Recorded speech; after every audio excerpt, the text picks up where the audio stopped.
nos últimos meses são inúmeros os questionamentos que tensionam as nossas relações com as inteligências artificiais. Será que a IA vai substituir o meu trabalho? Como que fica essa questão de direitos autorais, direitos de imagem quando o assunto é inteligência artificial? E o que acontece quando crianças e adolescentes crescem conversando com esses bots no cotidiano? Mas o que vem me chamando a atenção, para além do tema fazer terapia no ChatGPT, que isso aí fica de assunto pra gente conversar em outro momento, é ver que existem pessoas se aproximando, criando vínculos com as inteligências artificiais e até mesmo se apaixonando por elas. Outro dia eu estava lendo um artigo da revista Time que falava como existem hoje em dia diversos aplicativos de paquera dentro dessas inteligências artificiais, como se essas inteligências artificiais fossem companheiros virtuais, tipo 24/7. Mas, para além disso, existem inúmeras inteligências artificiais que vão aprendendo o nosso jeito de ser e que, às vezes, no dia a dia, o que antes era só um chat, o que significa X coisa, me ajuda a saber sobre tal coisa,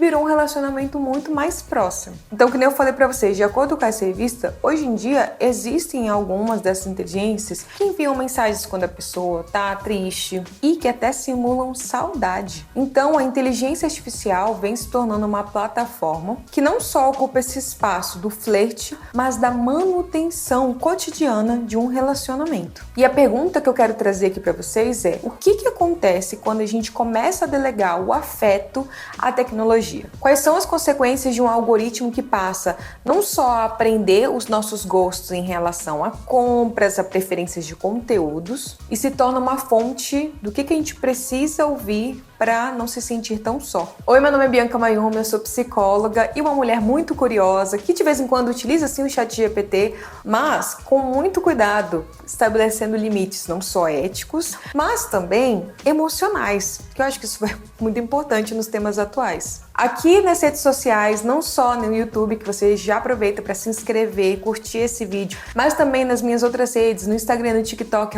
@psi.bianca, eu produzo conteúdos com um olhar feminista e também científico. Se você chegou agora e gosta de conversas assim, espero que sinta vontade para permanecer aqui e conhecer um pouco mais do meu trabalho e das conversas que a gente tem. Mas vamos aos fatos. Hoje em dia a gente já acompanha alguns relatos, inclusive eu gosto de acompanhar alguns YouTubers de fofoca. Aí tem um que eu gosto bastante, que é o Matando Matheus a Grito. E lá eles estavam mostrando várias pessoas que estavam se sentindo, tipo, mulheres principalmente, desamparadas, quando perceberam que o ChatGPT tinha atualizado e elas não conseguiam mais ser as namoradas de IAs. Quando eu vi esse vídeo, eu fiquei assim, será que é um meme ou realmente isso está acontecendo? Mas, como eu falei pra vocês, eu fui ler alguns artigos, algumas revistas e realmente isso está acontecendo. De acordo com a matéria do Business Insider, um usuário que se relaciona com a inteligência artificial diz que uma das coisas que mais gosta na sua companheira é como ela sempre está disponível e é sempre afetuosa. E que isso faz com que ele sinta emoções reais. Porque ele sente que ele pode ser ele mesmo com ela e que ela vai aceitar ele dessa forma. E ele ainda pontua que isso é muito difícil em um mundo que muitos não aceitam. E eu acho que esse relato nos ajuda a entender muito bem por que esse tipo de relacionamento está se desenvolvendo e está ficando mais popular entre as pessoas. Ainda mais um contexto como o nosso, de tanta solidão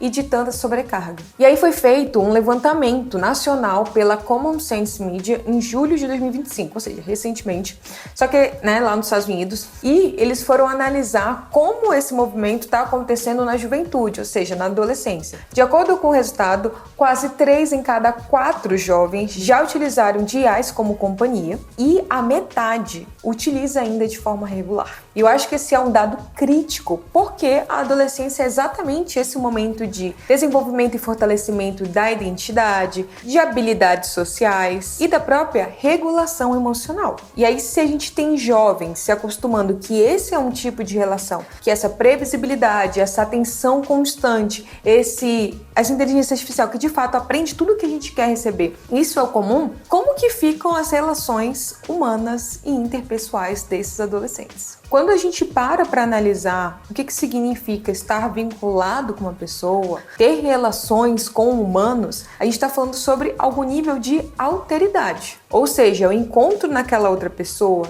diferença, negociação, frustração e uma tentativa de reparo. Relações humanas envolvem algum nível de falta de controle. E isso é muito importante para educar o nosso desejo e a nossa maturidade emocional. Agora, quando a gente está falando sobre inteligência artificial, a gente está falando sobre o oposto a isso. Elas são desenvolvidas para nos agradar, sempre tentando devolver uma versão de nós mesmas. Confirmam crenças e reduzem qualquer nível de conflito. Pode ser acolhedor a princípio, mas a longo prazo empobrece o nosso repertório e treina o nosso afeto para uma previsibilidade e para uma zero fricção. Ah, mas é só por isso que a gente está gostando? Entre aspas, só é bem pouco, tá? Porque a gente está querendo cada vez mais ter controle e menos desgaste. Esse é o nosso desejo. A gente não quer ficar em lugares desconfortáveis. Só que de acordo com estudos que analisaram pessoas que têm algum tipo de vínculo, relação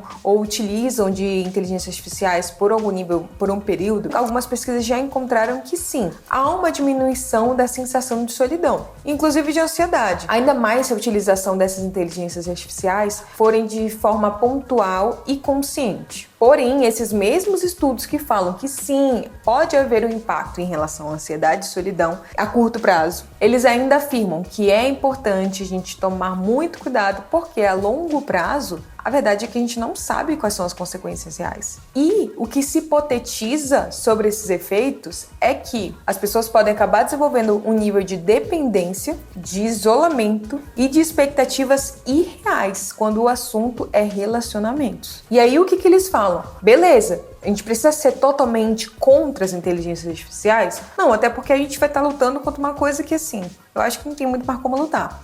O ponto é, muito cuidado quando a gente for utilizar essas inteligências para substituir coisas que humanos fariam. Eles podem dar suporte, mas substituir vira um perigo. Além disso, eu vou dar um breve disclaimer quando o assunto é saúde mental. Se a gente for pensar principalmente na galera que faz psicoterapia, eu sei que psicoterapia muitas vezes é caro, gente. Então é difícil investir e aí acaba se utilizando isso. Mas o que a gente está tendo aí de alguns resultados é que a inteligência artificial pode dar sim respostas errôneas e até colocar as pessoas em situações mais complicadas. Por quê? Não tem todo o aporte teórico e também ético para fazer as intervenções. Então até mesmo dentro do processo da terapia, é óbvio que vão acontecer algumas coisas que, assim, vão gerar algum conflito, vão gerar algum desconforto. E isso também vai ser importante dentro do processo terapêutico. Então, se nem no momento de mais autoconhecimento a gente deseja que aconteça isso e a gente terceiriza isso para uma inteligência artificial que sempre vai estar concordando com a gente, será que de fato a gente quer se conhecer? Qualquer relação intrapessoal, interpessoal, envolve negociação, frustração e tempo a ser dedicado. E aí a tecnologia ela vai oferecer o oposto: conforto, previsibilidade e eficiência. E aí eu te pergunto, o que a gente perde quando tudo fica fácil demais? Se toda resposta chega muito rápido, quem está treinando a nossa paciência? Se toda mensagem é moldada para nos agradar, como é sustentar o não concordo, hoje eu não consigo e o eu também erro? Essas são só algumas das competências emocionais e relacionais que a gente só vai treinar em relações que têm diferença e não respostas programadas, ou seja, relações humanas. E aí eu acho que vai ser importante a gente entender que não é romantizar um passado,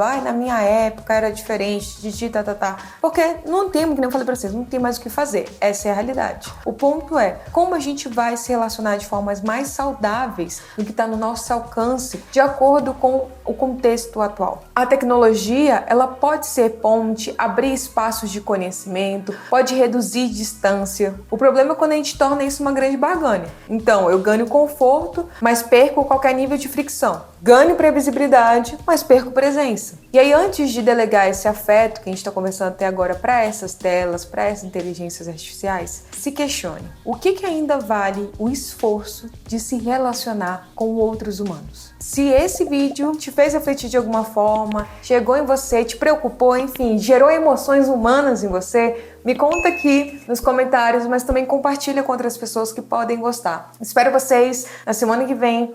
Um beijo, tchau, tchau!